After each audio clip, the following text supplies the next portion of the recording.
So hey guys, this is your health coach Rahul, and today I posted one post in the morning which spoke about the first meal of the day. And what I ate as my first meal of the day was, of course, fat and protein, and it consisted of goat meat and also some organ meat. So the biological needs, as far as concerned about human beings, is what we need or what is digestible by our biology, by our intestines, is animal protein and animal fat that is excellently digested in our system. Uh, the nutrients available in animal protein and animal fat and organ meat can be absorbed really well by our digestive system, and that is what we all should be ideally eating. But over a period of thousands of years, there have been religious influences in the type of food that we select. There have been regional influences as far as the food that we select to eat.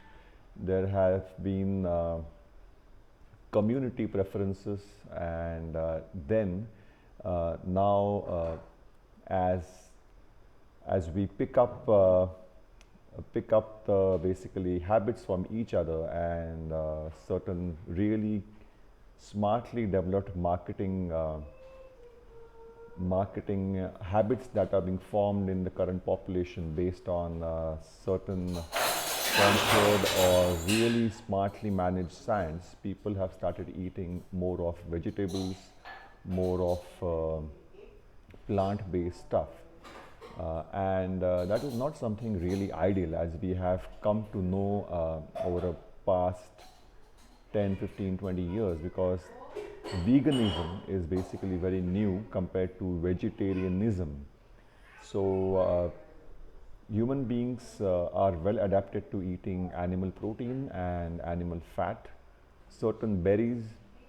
Physiologically, what we need as energy is basically coming through the amino acids, that's proteins, and fatty acids that comes from the saturated fat that we eat. Exogenous carbs, that's carbohydrates, is really a non-essential source of energy. But for the last 60 to 70 years, it has been really promoted well under the name of quick energy, under the name of the brain needing energy, which depends on glucose, which is completely false. The brain does not depend on glucose, but we are fed excessive carbohydrates. That's why it becomes used to using or utilizing carbohydrates, which is converted finally into glucose in our stream. So our brain can function on both type of energies. It can function on glucose, and it can also function on ketones. But what is the preferred source of energy by brain?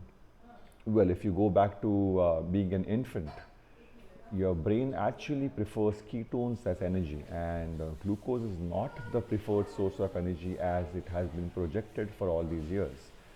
Glucose or carbohydrates can be used for a specific reason, and your body also uses stored glycogen in the form of glucose only under stressful circumstances. That's when ideally a situation that we call as a fight or flight situation, or under some kind of stress.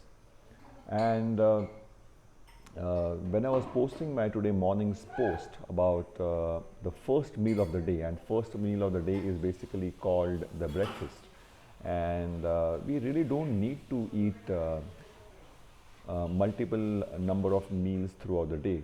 What we need is correct nutrition. What we need is dense nutrition. What we need is human food. And what we need to understand is what is correct human food. So that is the key point. What is correct human food? Somewhere down the line in the past 70, 80 years, we have forgotten what is correct human food. One primary reason for that is the well marketed uh, processed food industry, a well marketed pharmaceutical industry which basically feeds on human sickness. And pharmaceutical companies are not really happy if you become the best version of yourself who would now not need the medicines. And if you want to become the best version of yourself, eating correct food, even eating food that is made for humans is a very simple solution, and that is animal protein and saturated fat. Uh, so getting back to people, why do they eat carbohydrates? So people can eat carbohydrates or multiple meals in a day for various reasons.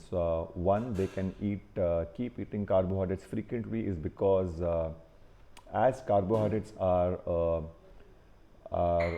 basically a low level or a low quality. Carbohydrates are a low quality kind of energy because the faster they increase the blood glucose levels, they also drop down your blood glucose levels very fast.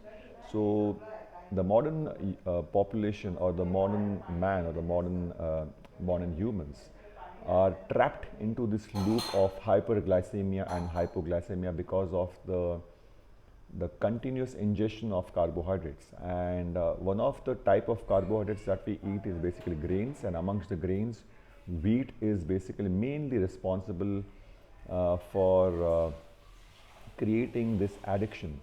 And specifically in wheat, it is the gliadin protein, which is known as gluten protein, which has got opiate qualities, so opium-like qualities. And we all know that opium is basically addictive, and gliadin or gluten protein activates the same brain center that activates opium. So opium, if it is activating the addictive center or the reward center in your brain, then the gluten or the gliadin protein, which is there in the wheat, is also activating the same reward center in the brain. And as we keep getting exposed to wheat in different forms, either as refined flour or maida, and wheat is present in most of the products that the modern humans are eating, it keeps us addicted to food. So people eat not because they want to eat carbohydrates, but a lot of times people can keep eating it because they are addicted to carbohydrates, and especially wheat.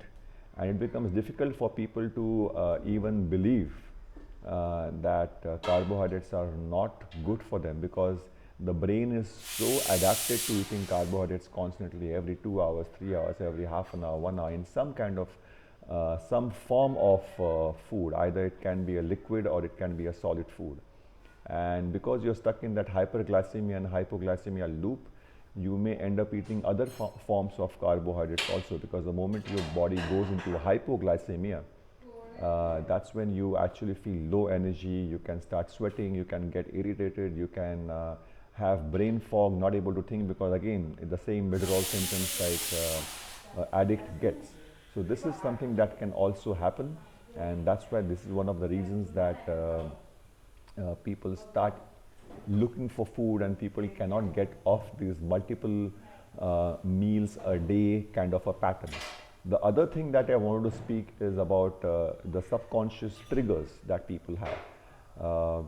Many people have these subconscious triggers that can be associated with sight, sound, smell, familiar names or familiar places.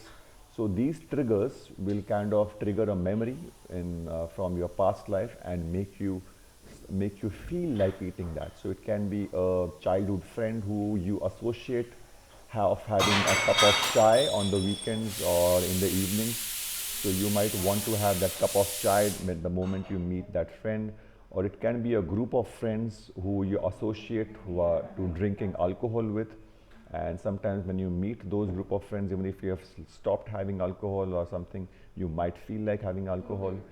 And it can be a certain day, a certain time of the day, or certain smells. When you pass a bakery or a particular coffee shop, that can trigger, the smell can trigger a kind of a past memory, and you might feel like having a bread or a cake or a coffee.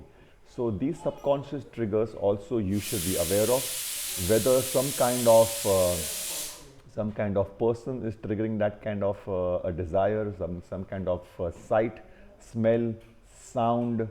So be aware of these things if you are someone who's looking to get off the habit of eating frequent meals and including intermittent fasting in your life. So eating frequent meals is not essential. Eating foods which are dense in nutrition is essential.